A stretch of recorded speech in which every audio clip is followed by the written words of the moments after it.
The Westbridge Country Club had been my family's social headquarters for as long as I could remember.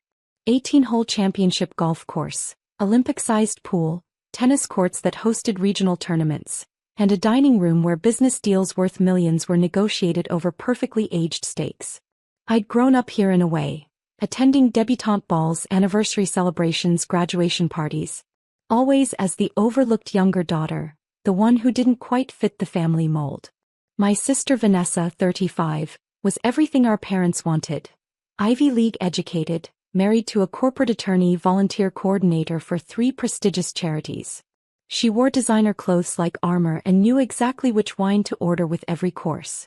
I was the disappointment.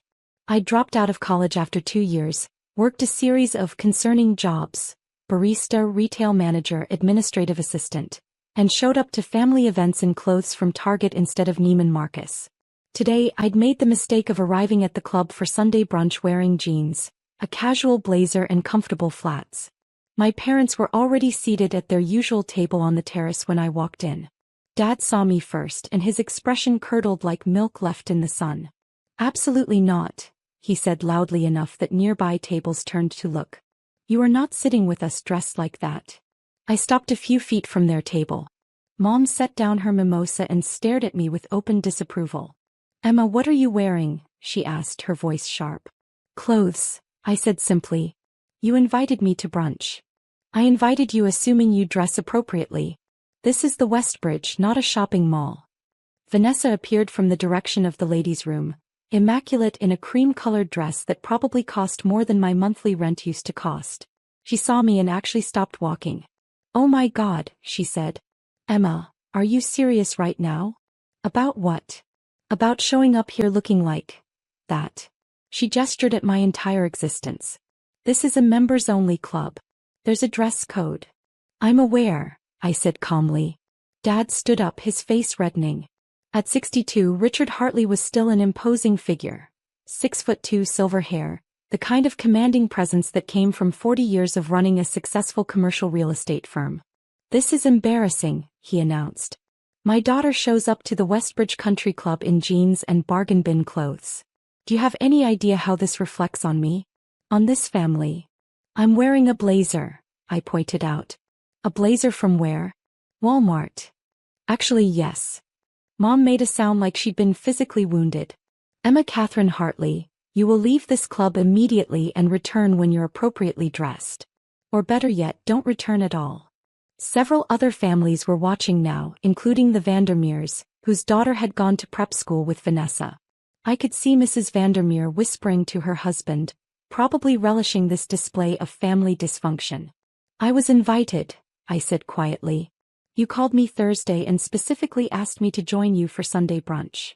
I assumed you'd have the common sense to dress properly," Mom snapped. "Clearly I overestimated you." Again. Vanessa stepped closer, lowering her voice but not enough. "Emma, you're making a scene. Everyone's staring. Just go home, change, and maybe we can salvage this. I drove an hour to get here." "Then you should have thought about that before leaving the house looking like a homeless person." That comparison hung in the air like poison gas. Dad gestured sharply toward the entrance. "Leave. No. Before you embarrass this family any further."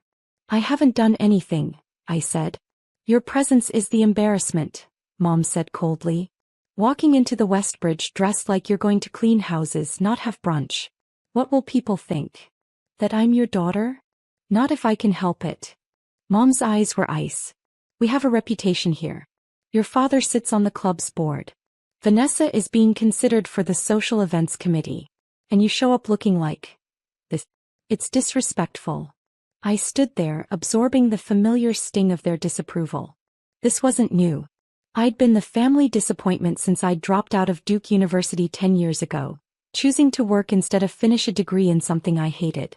They'd never asked why I left. Never wondered if I was okay. Just decided I was a failure and treated me accordingly. "I'll speak to the manager," Dad said, pulling out his phone. "Have you escorted out if necessary?" "Dad, that's not." "Do not argue with me." His voice carried across the terrace. "You've humiliated this family enough for one day." He walked toward the main building, presumably to find someone in charge. Mom and Vanessa returned to their table, deliberately turning their backs to me as if I'd already ceased to exist. I could have left. Probably should have. Instead, I followed Dad inside. The Westbridge Country Club's main building was all marble floors, crystal chandeliers, and oil paintings of founding members from 1923. Dad was already at the concierge desk demanding to speak with management. "There's a situation on the terrace," he was saying to a young woman in a crisp uniform. "My daughter arrived inappropriately dressed and I need her removed from the premises." The concierge looked uncomfortable. "Sir, if she's your guest." "She's not my guest anymore. I'm revoking that invitation. She needs to leave immediately." "Let me get the manager for you, Mr. Hartley." She disappeared through a door marked private, and Dad stood there radiating self-righteous anger. He didn't even look at me, just checked his Rolex and tapped his foot impatiently. A moment later, the concierge returned with someone I recognized. Patricia Odom, the club's general manager. Mid-40s, sharp-eyed, professional in a way that commanded respect. "Mr. Hartley," Patricia said with practiced courtesy. "How can I assist you?" Dad pointed at me. "That is my daughter. She arrived dressed completely inappropriately for this club. Jeans, cheap clothes, absolutely unacceptable. I want her removed from the property." Patricia looked at me, then back at Dad. "I see. And you're requesting we escort your daughter off the premises?" "Immediately. She's violating the dress code and embarrassing my family." "I'm on the board, Patricia. You know how important appearances are here." "Indeed." Patricia's expression was neutral, professional. "And this is your formal request?" "To have her removed." "Yes. Get us the owner if you need authorization. I want this handled now." Mom and Vanessa had followed us inside, probably to watch my humiliation firsthand. Mom crossed her arms. "This is exactly why we stopped inviting you to family events, Emma. You have no sense of decorum." Vanessa added, "Honestly, it's like you try to embarrass us." Patricia held up one hand. "One moment, please." She pulled out her radio. "Security to the main lobby, please. And can someone locate Ms. Hartley for me?" Dad looked satisfied. "Thank you. It's unfortunate, but standards must be maintained." "Absolutely," Patricia agreed. "Standards are extremely important." 2 security officers arrived, both in professional suits rather than traditional guard uniforms. The Westbridge prided itself on understated security, keeping problems invisible to the members. "Wait here, please," Patricia said, then disappeared through another door. We stood in awkward silence. Dad checked his phone. Mom examined her manicure. Vanessa scrolled through Instagram, probably already composing a message to her friends about her tragic sister's latest disaster. I waited, my heart beating faster than I expected. Patricia returned after 3 minutes, but she wasn't alone. She was accompanied by a woman in her 60s wearing an elegant pantsuit, Catherine Brennan, the club's director of operations and the person who actually ran day-to-day management. Behind them was someone else. My assistant Jordan, carrying a leather portfolio. "Mr. Hartley," Catherine said formally, "I understand you've requested the owner's intervention regarding a dress code violation?" "Yes," Dad said, looking pleased that they were taking this seriously. "My daughter is dressed inappropriately and I want her removed. If the owner needs to sign off on this, fine. But it needs to happen now."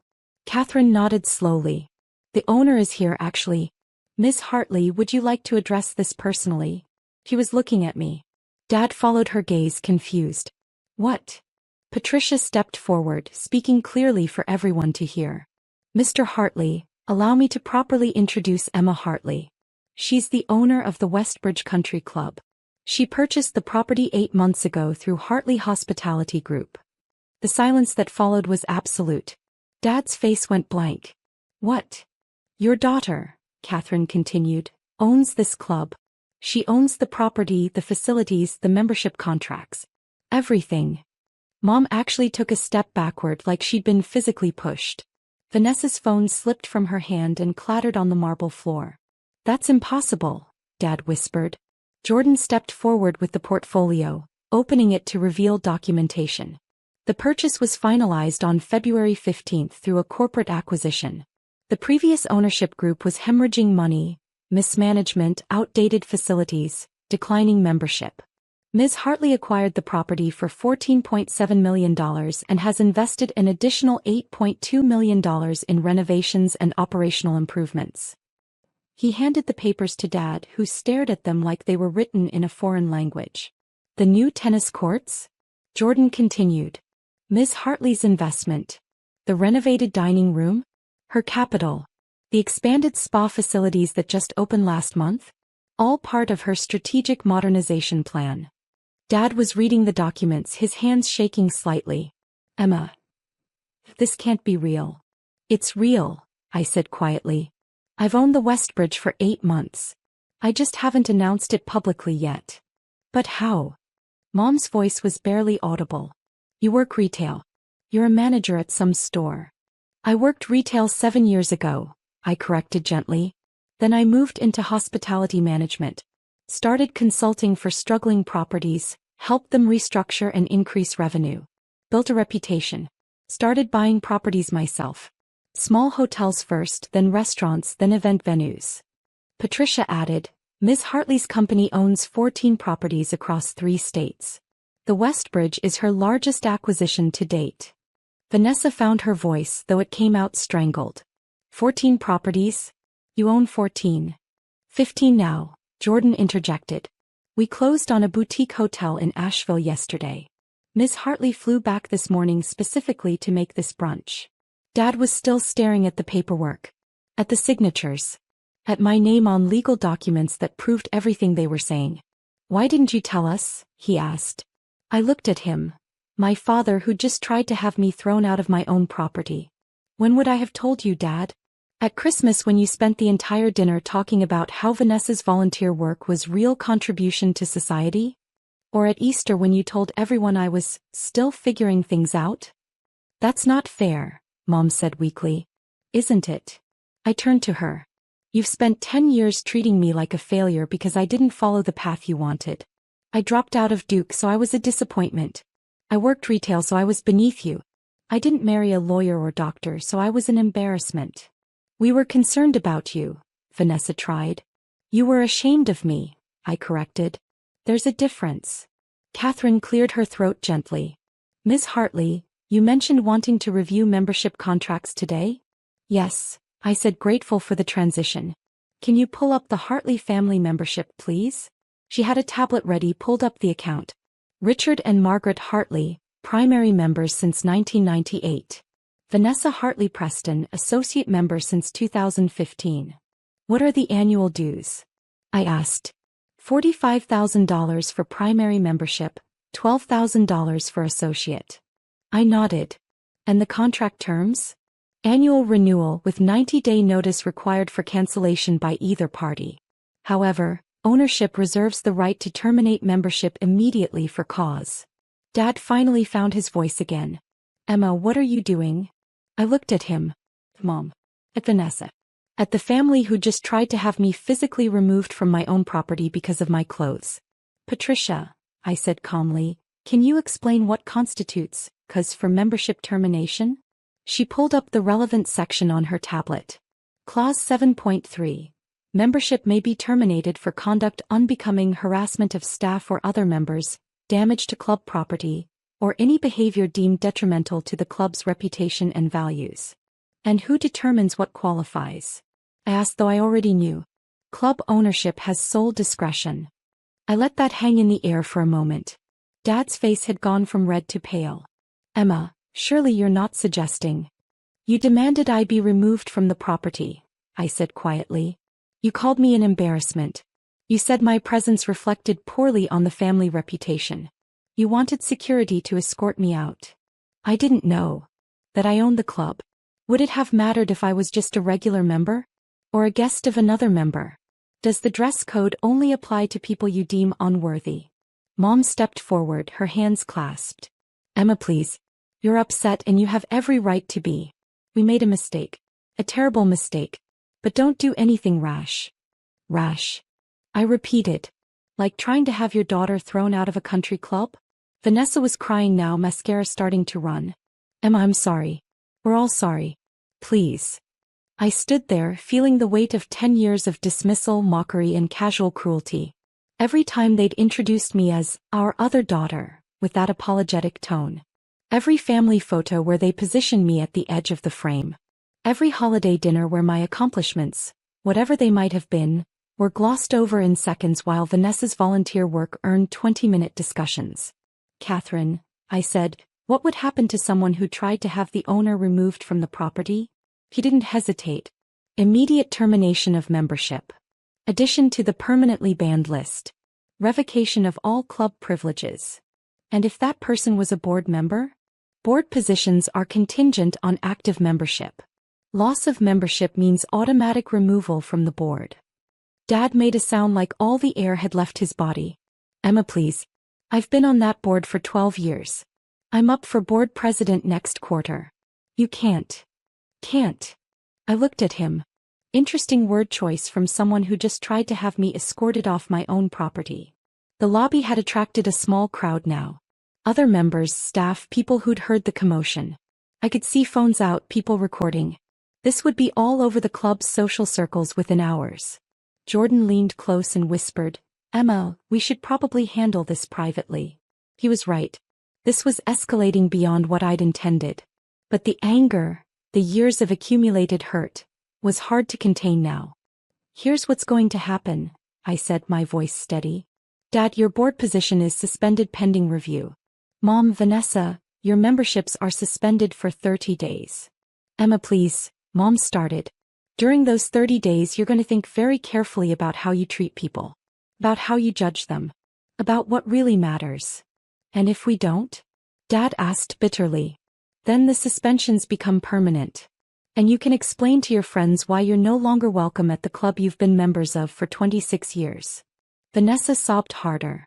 Mom looked like she might faint. Dad just stood there, his entire sense of identity crumbling in real time. I turned to Catherine. Please escort them out. They're currently suspended members and therefore not authorized to be on the property. Emma, you can't do this, Dad said, his voice breaking. This club is our life. Our social network. Our friends. Everything. Then maybe, I said softly, you should have treated your daughter like she mattered more than a dress code. Security moved forward, professional and courteous. Mr. Hartley, Mrs. Hartley, Miss Preston, please come with us. They were walked out through the main entrance. The same entrance I'd walked through 30 minutes earlier, expecting a simple family brunch. The lobby was silent except for the fountain in the corner. Patricia approached carefully. Miss Hartley, that was bold. Too bold. I didn't say that. She almost smiled. Though you've given the members something to talk about for the next year. I nodded, suddenly exhausted. Can you have my assistant send me the membership review files? I want to look at how we handle dress code complaints. Make sure we're being consistent and fair. Of course. And Patricia? Thank you for backing me up there. That couldn't have been comfortable. You're the owner, she said simply. And for what it's worth, you've been the best thing to happen to this club in years. The changes you've implemented, the investments you've made, the staff notices. The members notice even if they don't know who's behind it. I didn't stay for brunch. Instead, I went to my car and sat there for 20 minutes, hands shaking with delayed adrenaline. My phone started buzzing almost immediately. First text from Vanessa. Emma, please, we can talk about this, please don't do this to us. Then Mom, your father is devastated. Is this really how you want to treat your family? Then an email from Dad. I'm calling the family lawyer. You can't abuse your position like this. There are bylaws. I turned off my phone. Jordan appeared at my car window, tapping gently. I rolled it down. You okay? He asked. Not sure yet. That was the most uncomfortable thing I've ever witnessed in my professional career. And I once watched a CEO fire his entire board during a holiday party. I laughed despite myself. Was I wrong? Wrong? Oh, brutal? Absolutely. Deserved. He considered. Probably. But Emma, you need to think about the next steps. They're going to fight this. Your dad's not wrong about bylaws. There are procedures for membership disputes. I know. And if this goes public, which it will, you'll face scrutiny. Vindictive owner bans family over dress code. That's not a great headline. He was right. The emotional satisfaction of the moment was already fading, replaced by the practical reality of what I'd just done. Set up a meeting with our legal team, I said. Tomorrow morning. I want to make sure everything I did was by the book. Already scheduled for 9 a.m. And Jordan, pull together data on dress code enforcement at the club for the last 5 years. I want to see how consistently it's been applied, particularly for board members and their families. You think there's a pattern? I think my father spent years on that board making decisions about who belongs and who doesn't. I want to know if those decisions were fair. Jordan nodded slowly. I'll have a report ready by tomorrow afternoon. I drove to my actual home, not the modest apartment my family thought I lived in, but the renovated Victorian I'd bought 3 years ago in a historic neighborhood. For bedrooms, original hardwood floors, a garden I never had time to maintain properly.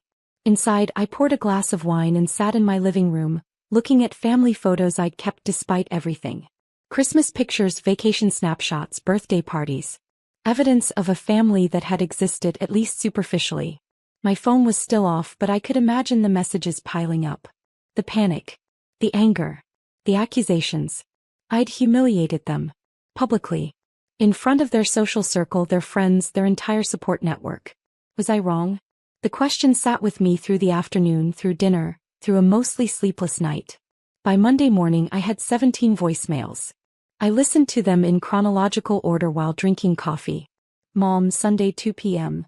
Emma, your father had to be taken to the hospital. His blood pressure spiked.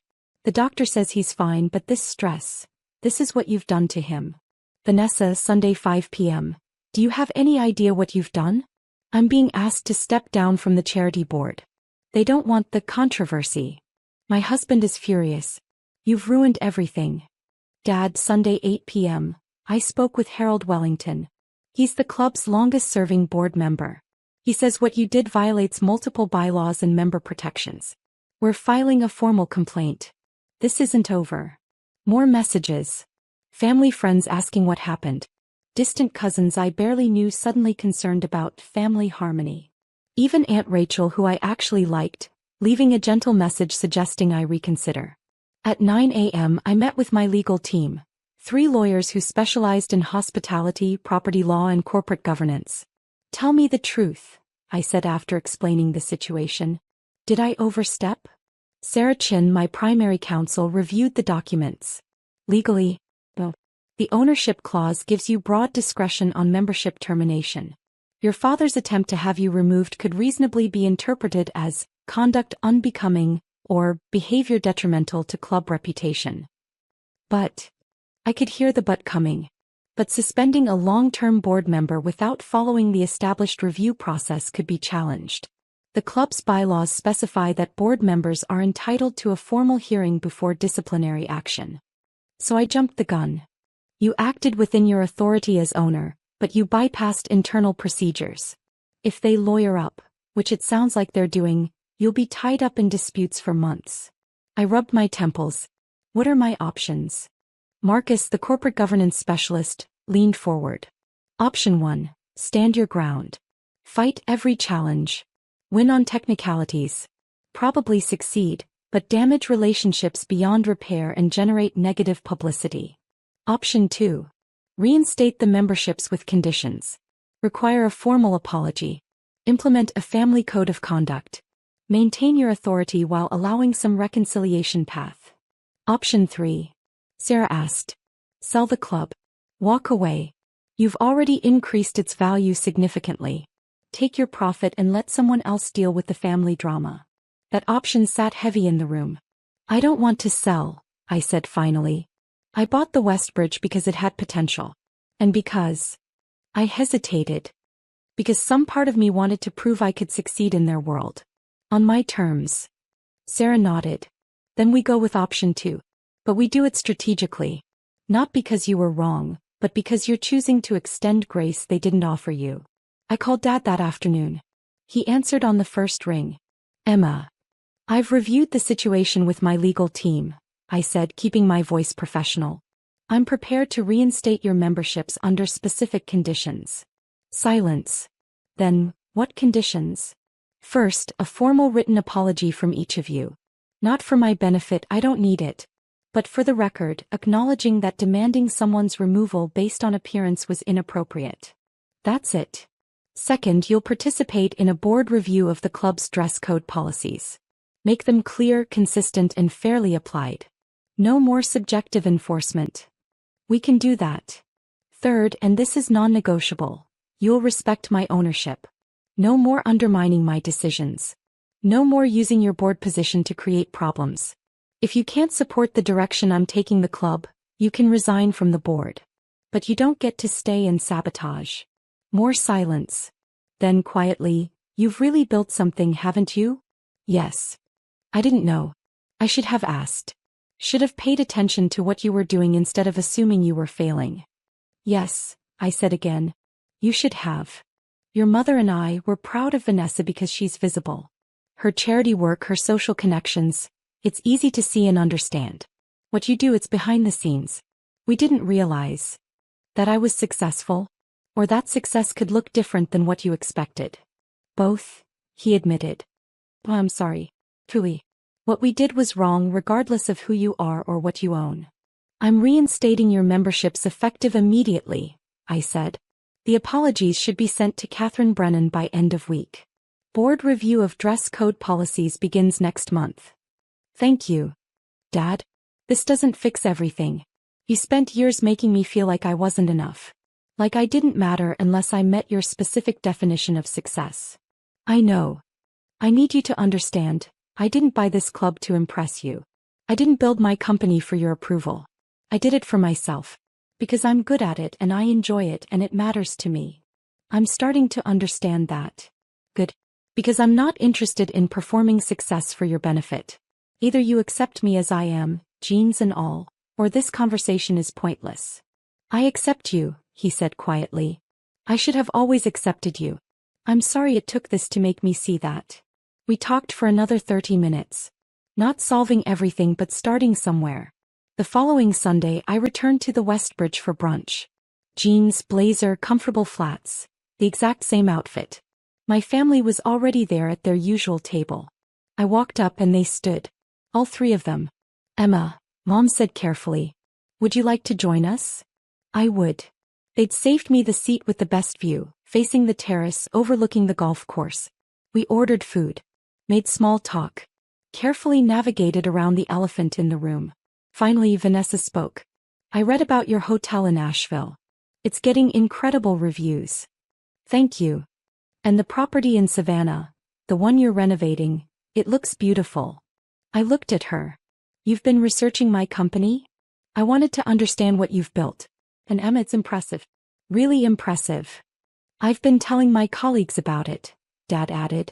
Your business model, the way you identify underperforming properties and turn them around. It's smart. Mom reached across the table and touched my hand. I read your apology, she said.